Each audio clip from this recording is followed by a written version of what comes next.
What's up everyone, it's Dakota and welcome back to another modern video, and today we're going to be taking a look at Temur Rhinos.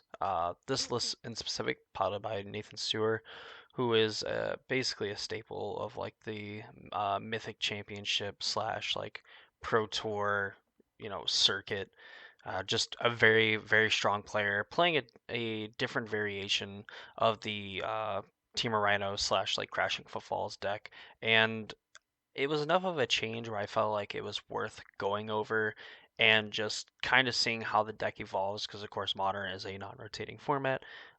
Rotation, in a way, kind of happens naturally, either through innovation of other decks, then eventually pushing other decks out, or uh, those decks just trying to find like and gain a more competitive edge in the meta with decks that are kind of teetering on that like tier 1.5 to tier 2. Even some of the tier 1 decks like this obviously making some adjustments to be better for like the current meta and things like that.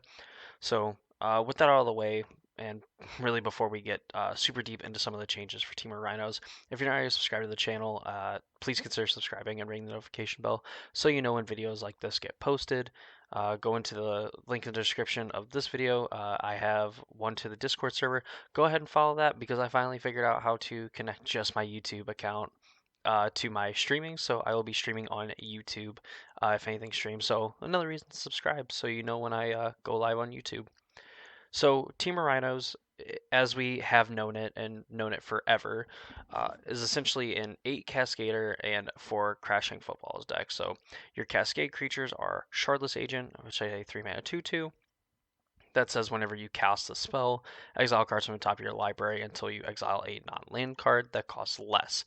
You can cast it without paying its mana cost, put the exile cards on the bottom of your library in a random order.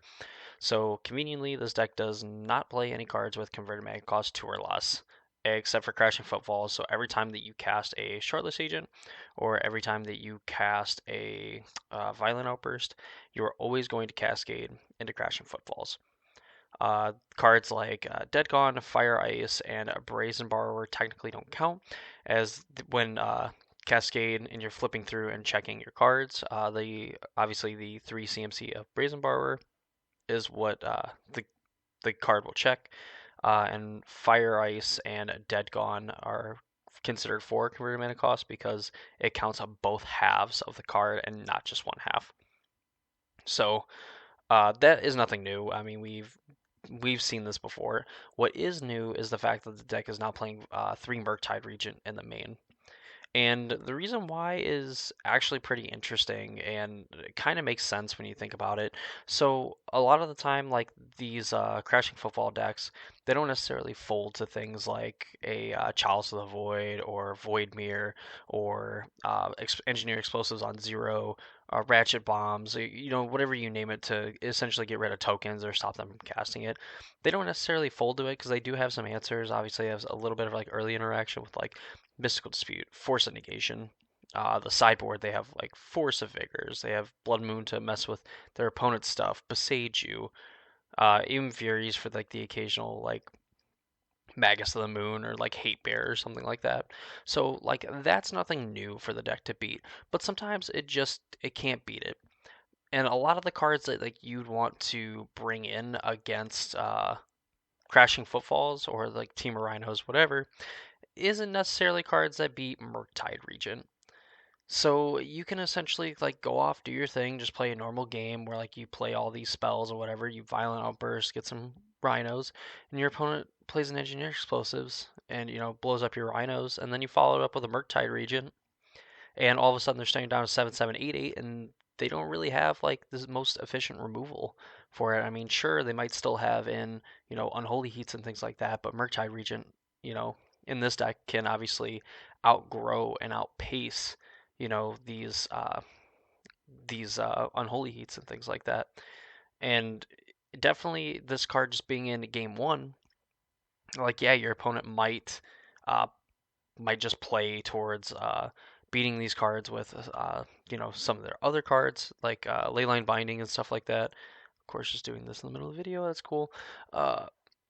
So like Murktide definitely gives the deck this kind of like weird edge, like in this access to attack on like if the ground gets gummed up for any reason and like the Rhinos aren't able to get through, Murktide Regent is going to be able to ensure that it gets through.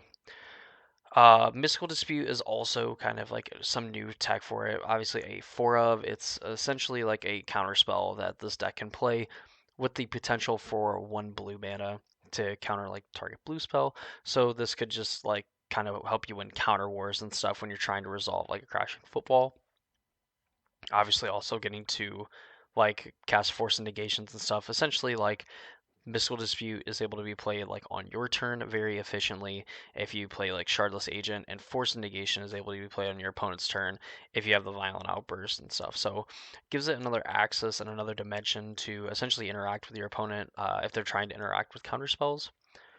Of course, you still have like the classic plays with like turn 2 you play your land, go. They play their second land, go, and a turn ice your land, draw a card, and then like you're just able to cascade. And uh, they need some very specific answers for those for a crashing footballs on turn 3 after you already ice their land. And of course, like if they that's if they don't like play anything and they also play Spell Pierce in their deck. So to each their own.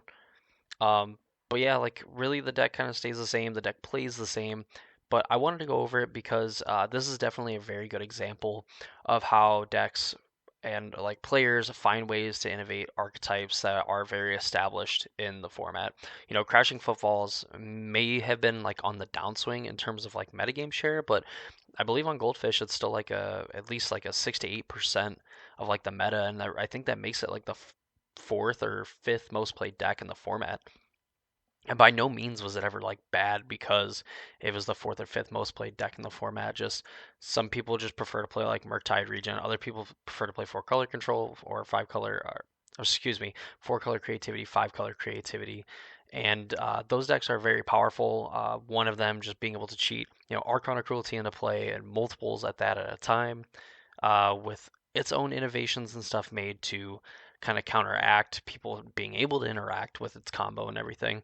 And Murktide Regent just probably solidly being one of the best decks in the format for a long time and really showing no signs of slowing down for as long as like Ragavan is legal in the format.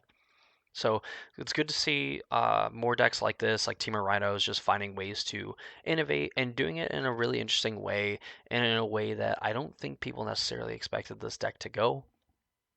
I think Murktide Regent might have even been tried like in the very beginning, but obviously didn't stick around and has now kind of made its way back into the deck and really does an awesome job.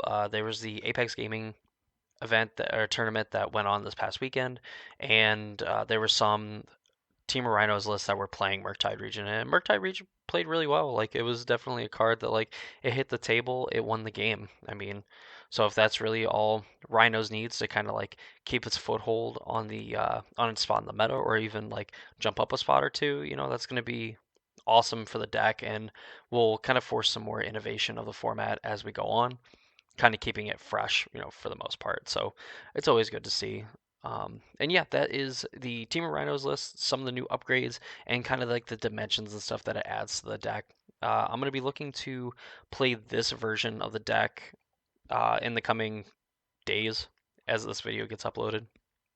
Hoping to get some good games out of it. It looks like it'd be a lot of fun. Rhinos itself has like a play pattern that's like kind of fun in the way they like you just get to like do something and it's not like super flashy, but you know you get to attack, you get the red zone. Hard for your opponent to handle it and stuff. So definitely something to be on the lookout for. So if you want to see stuff like that, you want to see me stream more modern videos, pioneer videos, all that fun stuff, be sure to subscribe and ring the notification bell so you know when those videos and those streams are posted or when they go live. And of course, in the description of this video, there is a link to my Discord server. Go ahead, copy paste that, follow it, join, all that great happy stuff. So we can talk about Magic and go over some of the other stuff. With the Mana Traders event stuff coming up as well, I'm looking to play a lot of Modern because that is supposed to be for the month of May. So just be on the lookout for that as well for those videos. So that's going to do it for me. I hope you all enjoyed, and I hope to see you all in the next video.